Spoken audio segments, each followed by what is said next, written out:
विधानसभा चुनाव का शंखनाद अब पूरी तरह से गूंज उठा है। छठ पूजा खत्म होते ही राज्य में सियासत की हवा और भी तेज हो गई। नेता, प्रत्याशी और कार्यकर्ता सभी अब मैदान में उतर चुके हैं। हर गली, नुक्कड़ और चौपाल पर अब सिर्फ चुनाव की ही बातें हो रही हैं। इन सब के बीच प्रशांत किशोर की मुश्किलें बढ़ती हुई नजर आ रही हैं। इतनी जोर शोर से चुनावी मैदान में अपना दम दिखाने वाले पीके को लेकर एक ऐसा दावा किया जा रहा है जिसका बिहार चुनाव में बड़ा सियासी मुद्दा बनना तय है। जहां एक तरफ आज से ही चुनावी रैलियों और सभाओं की शुरुआत हो रही है, एनडीए खेमे ने भी अपने उम्मीदवारों के समर्थन में रैलियों की रूपरेखा तय कर ली है। अगले 10 दिनों में बिहार का हर कोना नेताओं के भाषणों और वादों से गूंजेगा। वहीं दूसरी तरफ प्रशांत किशोर को लेकर नया विवाद सामने आया है। विवाद है प्रशांत किशोर 2 राज्यों के वोटर निकले। जी हाँ, सही सुन रहे हैं आप, बिहार और पश्चिम बंगाल दोनों जगह के वोटर लिस्ट में उनका नाम दर्ज है। मीडिया रिपोर्ट्स के मुताबिक पश्चिम बंगाल की वोटर लिस्ट में प्रशांत किशोर का पता 121 कालीघाट रोड, कोलकाता दर्ज है। ये वही जगह है जहां भवानीपुर में टीएमसी का मुख्यालय है। टीएमसी के मुख्यालय पर हम जोर इसलिए दे रहे हैं क्योंकि प्रशांत किशोर ने 2021 के पश्चिम बंगाल विधानसभा चुनाव में ममता बनर्जी की चुनावी रणनीति तैयार करने में अहम भूमिका निभाई थी। उस दौरान वो टीएमसी के राजनीतिक सलाहकार के रूप में काम कर रहे थे। इंडियन एक्सप्रेस की रिपोर्ट के मुताबिक बिहार में प्रशांत किशोर का नाम सासाराम संसदीय क्षेत्र के अंतर्गत दर्ज है। उनका पोलिंग स्टेशन मध्य विद्यालय कोनार है और ये उनका पुश्तैनी गाँव भी बताया जाता है। अब इसे लेकर सियासी हंगामा मच गया है। वहीं जनसुराज पार्टी की ओर से सफाई पेश की गई है।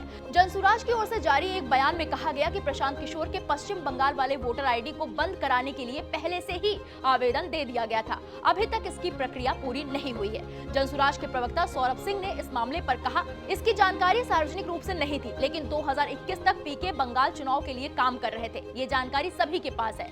चुनाव आयोग का ये प्रावधान है कि अगर आप काम या व्यवसाय के लिए अपने राज्य से बाहर रहते हैं तो भी आपको वोट करने का अधिकार है। उस राज्य की वोटर लिस्ट में आप अपना नाम ऐड करा सकते हैं। इसलिए प्रशांत किशोर का नाम बंगाल की वोटर लिस्ट में शामिल है। जब 2022 में प्रशांत किशोर बिहार वापस आए तो उन्होंने चुनाव आयोग से आग्रह किया कि बंगाल की वोटर लिस्ट से उनका नाम हटाकर बिहार में शामिल कर दें। इसके लिए तब से ही आवेदन किया गया है। अब अगर ये काम चुनाव आयोग ने नहीं किया तो ये अलग बात है। अब सवाल ये उठता है कि हाल ही में पूरे बिहार में वोटर लिस्ट का इंटेंसिव रिव्यू यानी कि एसआईआर किया गया था। उस समय से नई मतदाता सूची तैयार की गई थी। तब प्रशांत किशोर ने चुनाव आयोग के सामने ये बात क्यों नहीं रखी?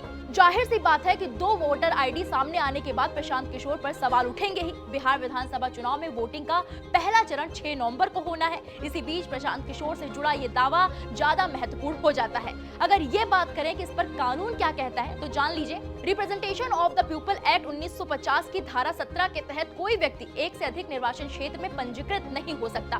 धारा 18 के मुताबिक किसी भी मतदाता का नाम एक से अधिक वोटर लिस्ट में दर्ज नहीं होना चाहिए। अगर कोई व्यक्ति अपना मतदान क्षेत्र बदलता है तो उसे फॉर्म 8 भरकर अपने नाम को नई जगह ट्रांसफर करवाना होता है। फिलहाल प्रशांत किशोर के इस मामले पर आपकी क्या राय है, हमें कमेंट बॉक्स में जाकर जरूर बताएं।